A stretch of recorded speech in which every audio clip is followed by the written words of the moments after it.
శ్రీమాత్రే నమః, శ్రీ గురుభ్యో నమః. తదుపరి వృశ్చిక రాశి. వృశ్చిక రాశి వారికి సంబంధించి మనకి దశమ స్థానంలో కుజుడు మరియు కేతుగ్రహానికి సంబంధించినటువంటి గ్రహ సంచారం ఉంది. ఎవరైనా మీ స్వక్షేత్రం నుంచి లేదా మీ రాశి నుంచి ప్రారంభిస్తారు కదా అంటే మీ రాశులంతా కూడా ప్రశాంతంగా ఉన్నాయండి. కానీ మీకు వచ్చేటువంటి ప్రాబ్లం ఎక్కడి నుంచి వస్తుందో అక్కడి నుంచి నేను మీకు చెప్పడం జరుగుతుంది. కాబట్టి మీ వృశ్చిక రాశి వారికి దశమ స్థానంలో కుజుడు మరియు కేతుగ్రహ సంచారం ఉంది. ఇది మీ కెరీర్కి సంబంధించినటువంటి విషయం. మీ కెరీర్లో ఏదైనా మచ్చపడే అవకాశం ఉంది. మీ కెరీర్లో కీలకమైన మార్పులు జరిగే అవకాశం ఉన్నాయి. మీ పేరుకు సంబంధించి అంటే మీకంటూ ఒక ప్రత్యేకమైన పేరు ఉంటుంది కదా, వాటి గురించి మాట్లాడుకోవడం, కింద పడ్డా నాదే పై చెయ్యి అనే విధంగా మీ పరిస్థితులు ఉంటాయి. ఇవంతా కూడా మంచి ఆనందకరమైనటువంటి విషయాలే, దాంట్లో ఎటువంటి సందేహం లేదు.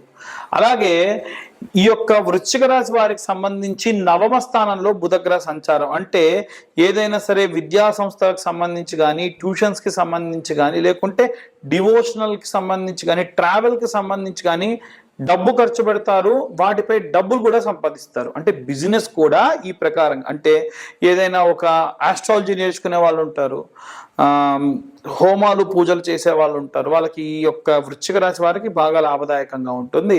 అలాగే ఏదైనా విద్యా సంస్థలు ఏదైనా నేర్పించి డబ్బు సంపాదించేటువంటి క్రమంలో కూడా ఉంటారు. అష్టమ స్థానంలో గురుగ్రహ సంచారం వలన ఎవరైనా సరే మీ దగ్గరికి వచ్చి ఎక్స్టర్నల్గా మీతోని అంటే ఏదైనా పార్ట్నర్షిప్ చేయాలని కానీ, లేకుంటే ఏదైనా సరే మీతోని మిస్బిహేవ్ చేయాలని కానీ, ఏదైనా ఎఫైర్ పెట్టుకోవాలని కానీ ప్రయత్నించినా మీరు మాత్రం, ఎందుకంటే గురువు ఎప్పుడు కూడా ఇలాంటి వాటికి అస్సలు సహించడు. అలాంటి స్థానంలో ఉండడం వల్ల మీరు చాలా ప్రత్యేకమైనటువంటి స్థానంలో గురువు ఉండడం వల్ల ఇలాంటి ఇబ్బందులు వచ్చినా మీరు దాటి వేసుకొని ముందుకెళ్తారు. అలాగే సప్తమ స్థానంలో చూసుకున్నట్టయితే మీకు శుక్రగ్రహం యొక్క సంచారం ఉంది. మీకు వృశ్చిక స్థానంలో ద్వాదశము, ఏకాదశము, దశమము, నవమము, అష్టమము, సప్తమము. సప్తమ స్థానంలో మీకు ఈ యొక్క మ్యారిటికల్ లైఫ్కి సంబంధించి మీ భార్యకు సంబంధించింది కాబట్టి శుక్రుడు ఉన్నాడు. కాబట్టి శుక్రుడు స్వతహాగా స్వక్షేత్రంలో ఉన్నాడు కాబట్టి మీకు ప్రశాంతంగా ఉంటుంది. మీ భార్యతో మీరు చాలా బాగా అన్యోన్యంగా ఉంటారు. అలాగే మీకున్నటువంటి రాసులలో ఈ యొక్క పంచమ స్థానానికి వచ్చేసరికి ఏదైనా ప్రేమపూర్వకంగా టాలెంట్కి సంబంధించి బాగా ఎమోషనల్లీ మీరు ఉంటారు. ఈ పంచమ స్థానంలో శని ఉండడం వలన, పాపగ్రహం ఉండడం వలన అంటే మిమ్మల్ని బ్లాక్మెయిల్ చేయడం, ఎమోషనల్లీ బ్లాక్మెయిల్ చేయడం, ఇబ్బంది పెట్టడం ఇలాంటివి జరిగే అవకాశం ఉంటుంది.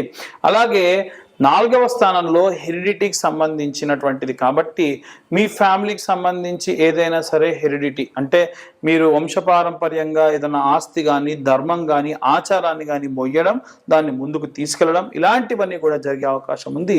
ఇవంతా కూడా గోచార రీత్యా చెప్పేటువంటి గ్రహ సంచార రీత్యా చెప్పేటువంటి విషయంలో పూర్తిగా మీ జాతకం విశ్లేషణతో మీకు కావాలంటే మీ యొక్క పేరు, డేట్ ఆఫ్ బర్త్, టైము, పేరు కింద ఉన్న నెంబర్కి వాట్సాప్ చేసి మీ యొక్క ఈ 2025 రూపాయలు కనుక ఛార్జ్ చేయడం జరుగుతుంది ఈ జాతకం చెప్పడానికి. అలా పే చేస్తే వారికి 60 నుండి 70 పేజీల్లో జాతకం అందించడం జరుగుతుంది. ఈ 2025 రూపాయలతోని జాతకం చెప్పడంతో పాటు మీతో మాట్లాడడం జరుగుతుంది. తర్వాతకి మీకు ఈ యొక్క కరుంగలి మాలను కూడా కొరియర్ చేయడం జరుగుతుంది. ఎందుకు అనంటే ఈ నెలలో ఈ తర్వాతకు వచ్చే 6 నెలలు చాలా ప్రమాదకరంగా ఉన్నాయి. ఎలా ఉండబోతుంది, ఏంటిది, అవన్నీ అందరూ బాగుండాలి కాబట్టి నేను ఈ మాలను మీకు ఫ్రీగా ఈ జాతకం చెప్పించుకున్న వాళ్ళకి ఇవ్వాలని నిర్ణయం తీసుకోవడం జరిగింది. ఇది కూడా హోమంలో పెట్టిన తర్వాతకే ఇస్తాను. దానికి కూడా ఒక వారం టైం పడుతుంది. ఖచ్చితంగా వెయిట్ చేసి ఈ మాలను తీసుకొని నియమ నిబంధనలు పాటించి ధరించండి, జపము మంత్రము చదవండి. ఇక అందరూ ఎలాంటి రెమెడీస్ తీసుకోవాలనే విషయాన్ని ఇప్పుడు మనం తెలుసుకుందాం. జూలై నెల వరకు కూడా మనం ఎన్నో రకాలైనటువంటి అవాంఛనీయ సంఘటనలు ఈ సంవత్సర ప్రారంభం నుంచి కూడా చూస్తూ ఉన్నాం. వాస్తవంగా మాట్లాడుకోవాలంటే ఈ జూలై నెలకి శాపం ఉంది అని అంటూ ఉన్నారు. ఎందుకు తెలుసా అండి? ఈ యొక్క 2025 సంవత్సరానికి శాపం ఉంది అని అంటున్నారు. ఎందుకో తెలుసా? 2025 సంవత్సరం క్యాలెండర్ తీసి చూడండి, 1941 సంవత్సరం క్యాలెండర్ తీసి చూడండి, రెండు సేమ్. ఉన్నటువంటి వీకెండ్స్ సేమ్, ఉన్నటువంటి వారాలు సేమ్, అన్నీ సేమ్. 1941 సంవత్సరంలో వరల్డ్ వార్ 2 జరిగింది. పర్ల్ హార్బర్ మీద దాడి జరిగింది. 1500 మంది చైనాలో ఒక పెద్ద లోయలో పడి చనిపోయారు. అలాగే అమెరికాలో ఉన్నటువంటి ఒక కోల్ మైన్ లో కొన్ని వందల మంది చనిపోయారు. కొన్ని లక్షల మంది, కోట్ల మంది ఈ యొక్క 1941 సంవత్సరంలో మాస్గా అంటే మూకుమ్మడిగా చనిపోయారు. అదే విధంగా చూసుకున్నట్టయితే ఈ 2025 సంవత్సరంలో మనకి పెహల్గాంలో ఉన్నటువంటి జరిగినటువంటి దాడి కానివ్వండి, రైలు యాక్సిడెంట్ కానివ్వండి, మన తెలంగాణలో టన్నల్ లోపల 9 మంది చనిపోవడం కానివ్వండి, అలాగే బెంగళూరులో IPL సంబంధించినటువంటి ర్యాలీ తీస్తున్నప్పుడు 30 మంది దాకా స్టాంపేడ్లో చనిపోవడం కానివ్వండి, కుంభమేళాలో చనిపోవడం కానివ్వండి, అలాగే రీసెంట్గా ఎయిర్ ఇండియా క్రాష్ జరిగి 300కు పైగా మంది ఒకటేసారి చనిపోవడం కానీ ఇవన్నీ కూడా జరిగాయి. ఇవన్నీ కూడా ఇప్పటి వరకు గడిచిన 6 నెలల్లో మాత్రమే జరిగాయి. తెలుసా, ఏదైనా మొత్తంలో పెట్రోల్స్ లాంటి ఎక్స్ప్లోషన్స్ జరగవచ్చు. బయట ఆల్రెడీ వార్ జోన్ నడుస్తుంది ఇజ్రాయెల్కి, ఇరాన్కి. దాంట్లో గనక వేరే వేరే దేశాలందరూ కూడా యాడ్ అయితే ఒక దేశం ఇంకో దేశం మీద ఉన్నటువంటి ద్వేషాన్ని వెళ్ళబుచ్చే అవకాశం ఉంటుంది. అప్పుడు మనకు తిండికి కానీ, సగటున రోడ్డుకు కానీ మనం కట్టే ట్యాక్స్ ఏదైతే ఉంటుందో అది మనందరికీ కట్టడం ఆపేసి యుద్ధానికి కేటాయిస్తారు. దానివల్ల ఖర్చులు పెరుగుతాయి. దాని వలన వాతావరణ సమస్యలు విపరీతంగా ఉన్నాయి. ఇప్పుడు వచ్చే రోజులలో వాతావరణం బాలేని సమయాల్లో మనకు తిండి దొరక్క, మనకు ఉన్నటువంటి నివాస స్థలంలో కరెంటు సరిగ్గా లేక, ప్రాపర్ కమ్యూనికేషన్ లేక, మన రోజువాడే నిత్యావసర వస్తువుల ధరలు పెరిగిపోతే చాలా దారుణమైన పరిస్థితికి వెళ్తారు. ఇవన్నీ కూడా గ్రహ సంచారాల్లో భాగంగా ఉన్నాయి. ఎందుకంటే ఈ సంవత్సరంలో మనకి షష్టగ్రహ కూటమి కానీ, అలాగే ఈ యొక్క పంచగ్రహ కూటమి కానీ, శని తిరోగమనం కానీ, ఇలాంటివన్నీ కూడా చూసాం. ముఖ్యంగా చూసుకుంటే మీనరాశి వారికి ఏమో ఏలినాటి శని, అలాగే తులారాశి వారికి అష్టమ శని, మిథున రాశి వారికి ఏమో అర్ధాష్టమ శని, అలాగే సింహరాశిలోకి కుజుడు మరియు కేతు గ్రహాల యొక్క కలయిక. ఏంటివన్నీ? ఒకటి కాదు, రెండు కాదు, ఉన్నవన్నీ ఇబ్బందులే. కాబట్టి ఈ జూలై నుంచి 2వ ఫేజ్ అనేటువంటిది స్టార్ట్ అవ్వబోతుంది. జరిగే డిజాస్టర్కి సంబంధించి అందరూ చాలా జాగ్రత్తగా ఉండండి. బయట వాతావరణం బాలేదు, మీరు ప్రయాణం చేయాలంటే ఆపేయండి. మీకు ఏదైనా నెగిటివిటీ అనిపిస్తుంది, ఏదైనా చేసేటప్పుడు, వెళ్ళేటప్పుడు, పని చేసేటప్పుడు వెళ్ళకండి. మెట్రో స్టేషన్లో ఏవైనా కూలి కింద ఉన్న వాళ్ళు ఎవరో ఒకరు చనిపోయే అవకాశం ఉంటుంది. ఈ వీడియో ఆన్ రికార్డ్ ఉంటుంది, చూసుకోండి కావాలంటే. మనకి ప్రమాదం ఎటువైపు నుంచి వస్తుందో తెలియదు. గట్టిగా గాలి దుమారం వస్తే హోర్డింగ్స్ పడిపోయి మనుషులు చనిపోయే అవకాశం ఉంది. సో చాలా జాగ్రత్తగా ఉండండి. ఉన్నటువంటి గ్రహ సంచారాలు ఏవి బాలేవు, ఎవ్వరికీ బాలేదు. నిత్యం ఇంట్లో ప్రతి ఒక్కరు హనుమాన్ చాలీసా, దేవి భాగవతము, లేకుంటే చాగంటి గారు లాంటి వాళ్ళు ఈ యొక్క సుందరాకాండ లాంటి పారాయణాలు చేశారు, అవి వినండి. రోజు మీరు ఏదో ఒక మంత్రం చదవంటే చాలా ఈజీగా ఉండే మంత్రాలు. పంచాక్షరి మంత్రము ఓం నమ శివాయ అన్న మంత్రం చదవండి. ఇలాంటి కరుంగలి మాలలు ఉంటాయి. వీలైతే కింద ఉన్న నెంబర్కి కాంటాక్ట్ చేస్తే ఈ కరుంగలి మాలలు మీ గోత్ర నామాలతోని పూజ చేసి మీ దాకా అందించడం జరుగుతుంది. అలాంటి కరుంగలి మాలలు జపం చేయండి. రోజు 108 జపం చేయండి. ఓం నమ శివాయ జపం చేసేటప్పుడు కర్చీఫ్ పైన కప్పుకోండి. ఎందుకంటే భూమి నుంచి ఆకాశం మధ్యలో ఎవరన్నా సరే అటు ఇటు కాకుండా తిరిగేటువంటి కొన్ని ప్రేతాలు ఉంటాయి. వాటి ప్రభావం వల్ల చదివిన మంత్రం శక్తి దీనికి కానీ మీకు కానీ రాదు.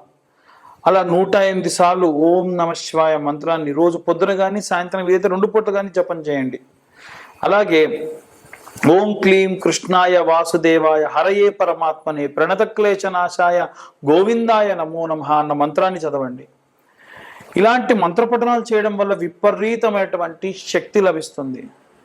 రైతులకు విపరీతమైనటువంటి నష్టం వచ్చేటువంటి అవకాశం ఉంటుంది. ముఖ్యంగా పత్తి రైతులకు కానీ, మిరప రైతులకు కానీ చూసుకుంటే వాతావరణంలో జరిగినటువంటి మార్పుల వల్ల, వచ్చినటువంటి వరదల వల్ల, తుఫాన్ల వల్ల మీ పంట నష్టం జరుగుతుంది.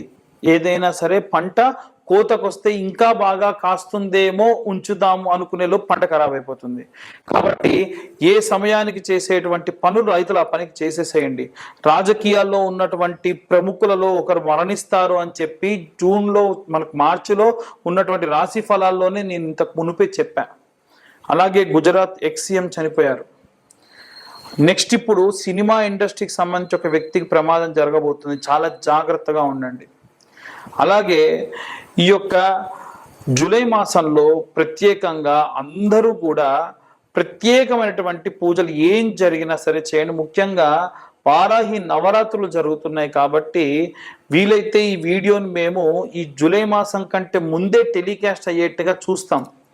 అప్పుడు ఏమవుతుందంటే 25వ తారీఖు నుంచి మనకి అమ్మవారి యొక్క నవరాత్రులు ఉన్నాయి. ఈ నవరాత్రుల్లో సింపుల్ అండి, చిన్న గౌరమ్మం తయారు చేసుకొని అమ్మవారికి ఈ యొక్క వారాహి అమ్మవారికి కానీ శ్యామల అమ్మవారికి కానీ పీతవర్ణం అంటే గ్రీన్ కలర్ అంటే చాలా ఇష్టం, ఎరుపు అలాగే గ్రీన్ చాలా ఇష్టం కాబట్టి కుంకుమార్చన చేయాలి. అది కూడా కుబేర కుంకుమతో లేదా శుద్ధమైనటువంటి ఈ యొక్క మెరూన్ కలర్ కుంకుమతోని పచ్చకర్పూరం కలిపి కుంకుమార్చన చేయండి, చాలా మంచిది.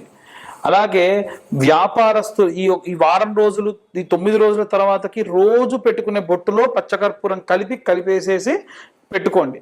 రోజు ఆ బొట్టుని మీరు ధరించండి. ఇలాంటివి చేయడం వలన విశేషమైన శక్తి లభిస్తుంది. ఇవన్నీ గోచార రీత్యా చెప్పేటువంటి విషయంలో మాత్రమే. పూర్తిగా మీ జాతకం విశ్లేషణతో కావాలి అని అంటే కింద ఉన్న నెంబర్కి కాంటాక్ట్ చేయండి. మీ పేరు, మీ date of birth, time, place మాకు ఫోన్ చేసి మీ యొక్క ఇవన్నీ డీటెయిల్స్ అన్ని ఇవ్వడం వలన ఈ యొక్క 2025 సంవత్సరంలో 2025 రూపాయలు మాత్రమే తీసుకొని పూర్తిగా జాతకం మీకు అందించడం జరుగుతుంది. ప్రత్యేకంగా ఈ జూలై నెలలో ఎవరైతే జాతకం చెప్పించుకుంటారో వారికి కరుంగలి మాల ఉచితంగా ఇవ్వడం జరుగుతుంది. ఇది నా ఇంట్రెస్ట్ కొద్దీ నేను ఇస్తున్నా, అందరూ ప్రాబ్లమ్స్ నుంచి బయటపడాలి అనేది నా ఉద్దేశం. ఇంకోటి ఏంటంటే కొరియర్ ఛార్జెస్ కూడా తీసుకోను. కొరియర్ ఛార్జెస్ అంతకుముందు 100, అవుట్ ఆఫ్ స్టేట్ అయితే 200 ఛార్జ్ చేస్తున్నారు కదా, కొరియర్ ఛార్జెస్ కూడా లేకుండా నేను మీ దాకా ఈ యొక్క కరుంగలి మాల అందిస్తా. కొంతమంది ఫోన్ చేసి మాకు అట్లయితే కరుంగలి మాల వద్దని జాతకం వరకు ఎంత అనకండి. మీరు కరుంగలి మాల తీసుకున్నా తీసుకోకపోయినా జాతకానికి ఛార్జ్ వచ్చేసి 2025 రూపాయలు మాత్రమే. కాబట్టి ఇక అందరూ కూడా బాగుండాలి, అందరూ నేనుండాలని కోరుకుంటున్నా. సర్వే జనా సుఖినో భవంతు. స్వస్తి.